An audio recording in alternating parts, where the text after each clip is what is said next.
The Road, Part 5. It was nighttime. Glow saw latent patches of snow still festooned the ground. He looked up. A full moon illuminated the campus. Some trees still had foliage. He looked to his side. Jerry was next to him. As previously, they had no compunction to speak. Now, as if one mind, Glow had never been here, not even knowing which room was hers or even in what building, and to be honest, he did not care if she even saw him.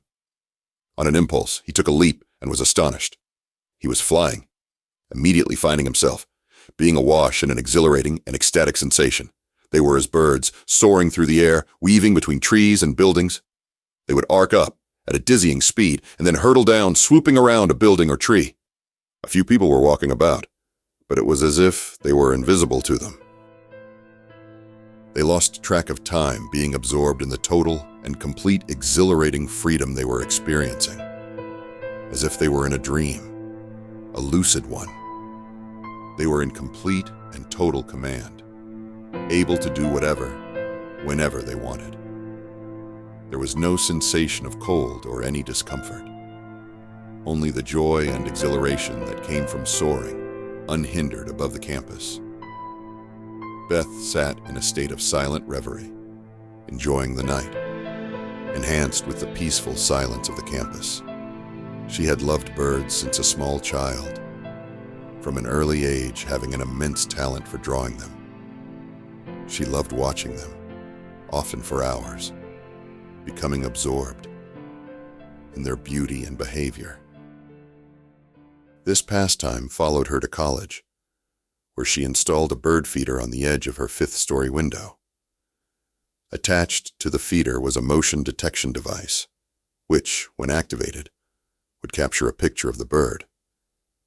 These images were automatically downloaded to her computer. Then later, she would select the best ones and print them out. These captured images were in an album she would peruse through as now, but tonight it was almost as an afterthought. On hearing the news, she was beyond devastation, unable to process or even believe it could have been him. She knew he was with his best friend Jerry on their way to California. When Bob's mom called and told of the accident and Glow's death, it was as if every star in heaven had gone out. It wasn't that he died, but the way in which it had occurred. So many unanswered questions, and then the bizarre circumstances. She could only wonder at how much he had suffered. Was it him, or was it Jerry who had caused it? Then, even more debilitating, no way for her to see him for that last time. Not even the mother had seen the body, due to the circumstances. How could it be? How could it have happened? What did happen? A desolate back road. A shortcut somewhere in the middle of Wyoming. A car spins out and then there was still gas in the car, the interior of the vehicle almost undamaged from the mysterious blaze. Yet, both were burned beyond recognition, almost to cinders. The forensics investigator determined they had succumbed right there. There was zero evidence of foul play. There were no traces of an accelerant, fire-producing chemicals, or evidence of anyone having tampered with the crime scene. The accident was discovered by an officer on early morning patrol. Both found sitting upright, having been reduced to nearly charcoal.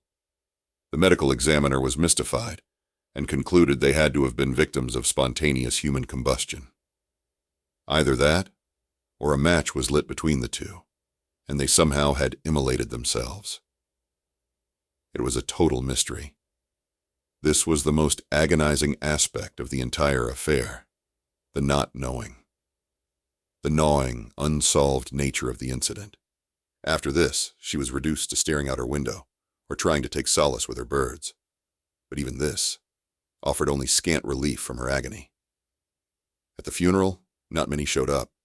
Glow's life had been so transient, his mother had no way of contacting people. It was a simple ceremony. Beth did take comfort in Glow's mother. They attempted to alleviate each other's pain, while sharing his idiosyncrasies, exchanging stories about his quirks, and did manage some sense of closure. Glow's mother gave Beth a couple of paintings and 2 poems he had done. Back from the funeral, Beth's life had changed. She felt older, a bit wiser, and more detached from the everyday hustle and bustle of the campus. Her best friend Margaret, seeing her despair, attempted to cheer her up, and this attempt was avertedly instrumental in discovering what provided an answer. Margaret had hoped Beth's attending the funeral would alleviate her depressed and detached state.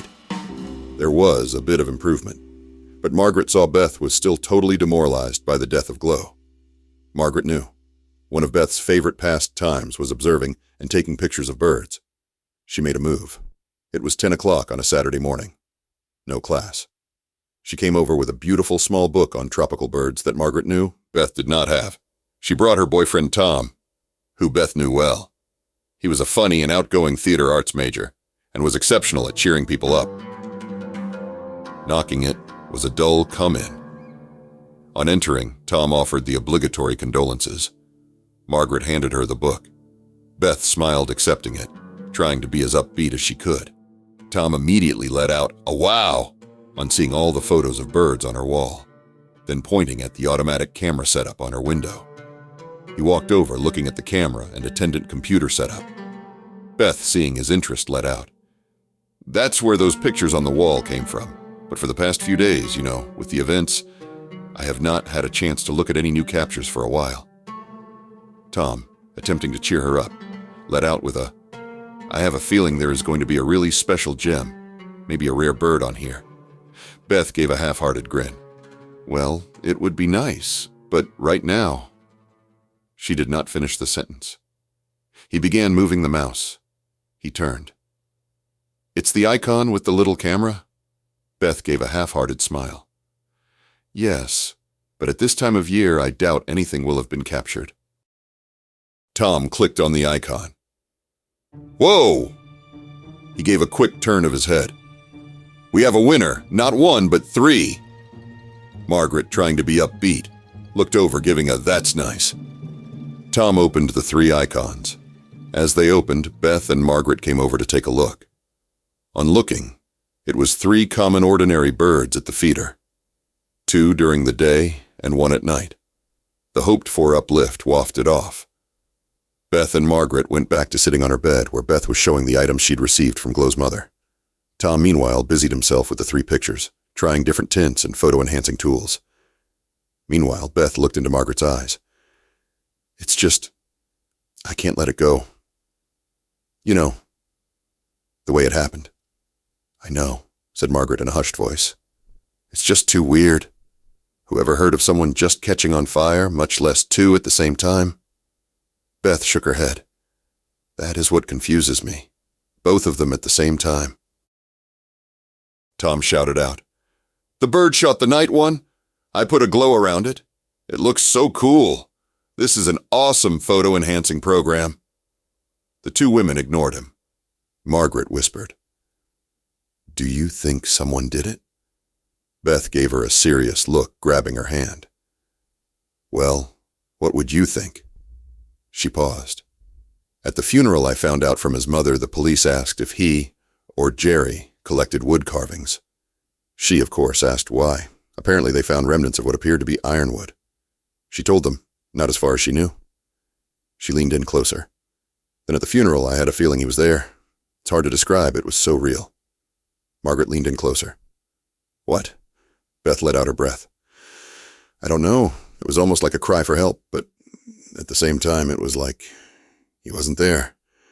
The way he died. Margaret, to be honest, there was something almost evil about it." Tom interrupted again. "I made this a night shot full screen. You should take a look." Margaret gave a quick look over at the screen. "Oh yeah, that is pretty cool." She turned back to Beth. "Whoa." Tom let out a loud breath as he pushed himself away from the computer. "This is just too weird." Saying this, he stood, taking a longer look at the photo on Beth's desk of her and Glow. Margaret gave him a quick, hard glance, obviously getting upset with the constant interruptions. "Tom, I know you like photography, but..." Tom pointed to the screen. Don't ask me how, but I swear this is him." Margaret looked at him, an annoyed look on her face. "What's him?" Her voice telegraphing her annoyance. "This? Take a look." He pointed at the screen. She leaned over, looking. "Tom, that's a bird. A simple bird." Saying this, she raised her eyebrows, indicating all these interjections were only making matters worse. Tom ignored her. "No, not the bird, but look behind it, there in the night sky. It's kind of faint, but it's definitely there." The statement piqued both women's curiosity. They got up and walked over, standing behind him. "Look there in the night sky. It's kind of faint, but look." Both women squinted, looking at the area Tom was pointing at. Beth gave a sudden and sharp gasp. Her hands went to her mouth. Her shock was tectonic. She fell back a bit. "Oh my God!" She looked at Tom. "Did you do that?" Tom shook his head. "No way! How would I get that on there?" All continued staring. The more they looked, the clearer it became. There was no doubt about it. A bird had tripped the camera, but with the picture now blown up to full dimensions, there it was, beyond the bird. In the night sky was glow, but it wasn't just glow as glow. It was only his face and head and shoulders. It was as if he was flying through the night air. The image was faint, and he was a bit blurred on the edges, but his face was very clear. But a strange thing was around him, almost as if a translucent, multi-hued ceramic bubble. Beth leaned in and grabbed the mouse. She clicked, and the image was even more focused in. Margaret, her hand was at her mouth. "The bubble or whatever." Tom made the image even bigger. "Damn, it's like some kind of chair or something." Margaret looked closer. "Oh my God, you're right. It's like it's part of him." The road,